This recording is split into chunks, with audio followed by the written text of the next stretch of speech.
हमारे तीज त्योहार सब उत्तर प्रदेश के लोगों से अलग हैं।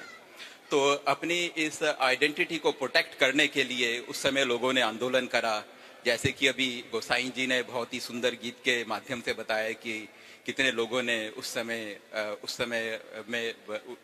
समय शहीद हुए। तो उस समय हमें उम्मीद थी कि उत्तराखंड एक अलग स्टेट बनेगा, एडमिनिस्ट्रेशन अच्छा होगा और वहाँ लोगों को रोजगार मिलेंगे और जो पलायन की समस्या है वो जाके रुकेगी। क्योंकि यहाँ जितने भी लोग बैठे हैं, मैं जानता हूँ मंदाकिनी के लोग हैं।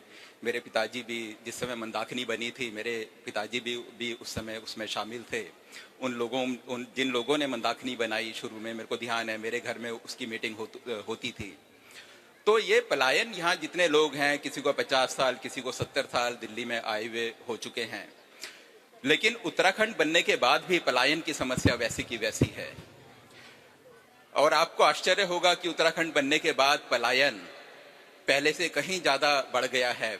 गांव और भी ज्यादा खाली हो गए हैं और पहले जो लोग पहाड़ के गांव से दिल्ली आते थे, मुंबई जाते थे, अब यहाँ के साथ साथ देहरादून, हल्द्वानी, वहां भी वो लोग जाते हैं। और विडंबना क्या है कि गुजरात के, महाराष्ट्र के, पंजाब के और दिल्ली के जो बिजनेसमैन हैं वो वहां जाकर जमीन खरीद रहे हैं। और मेरा गांव बड़ियारगढ़ में पड़ता है, मतलब हम लोग अलकनंदा के रास्ते जाते हैं, कीर्ति नगर से हमारा रास्ता पड़ता है। तो कल ही मेरे को फोन आया किसी का, बताया कि कोई एक बिजनेसमैन हमारे एरिया में 200 एकड़ जमीन उसने खरीदी है। तो आपको क्या लगता है कि हमारा जो उद्देश्य था, जिस समय उत्तराखंड की हमारे जो पहले के लोग थे उन्होंने कल्पना करी थी, तो और आज जो रियलिटी सामने है, उस उम्मीद में और रियलिटी के बीच में मेरे को लगता है कि एक बहुत बड़ा गैप है। आप खुद ही सोचिएगा कि हम लोग तो पहाड़ खाद से छोड़कर आ गए, गांव छोड़ के हमने तो खाली कर दिया और यहाँ के लोगों ने वो जमीनें खरीद ली। जिस आइडेंटिटी को हम प्रोटेक्ट करने की बात कर रहे थे, जिस कल्चर को हम प्रोटेक्ट करने की बात कर रहे थे, संस्कृति, तीज त्योहार, बोली, भाषा, जिसको हम प्रोटेक्ट करने की बात कर रहे थे, क्या आने वाले टाइम पर हम उसको प्रोटेक्ट कर पाएंगे? ये मेरे ख्याल से एक बहुत बड़ी समस्या है जो हमको सोचना पड़ेगा। और इसका एक ही सॉल्यूशन है, जो कि अभी उत्तराखंड एकता मंच ने हमें दिखाया कि अगर हम एक रहेंगे तो हम लोग किसी भी बाधा को पार कर सकते हैं।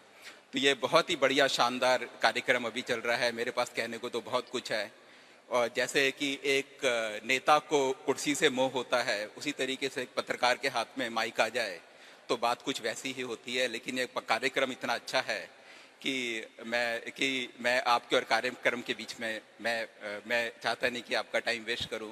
और एक बार बहुत बहुत धन्यवाद उत्तराखंड एकता मंच का। Thank you very much. Thank you Gairola ji, बहुत बहुत धन्यवाद। मैं इसी श्रृंखला में अनुरोध करूंगा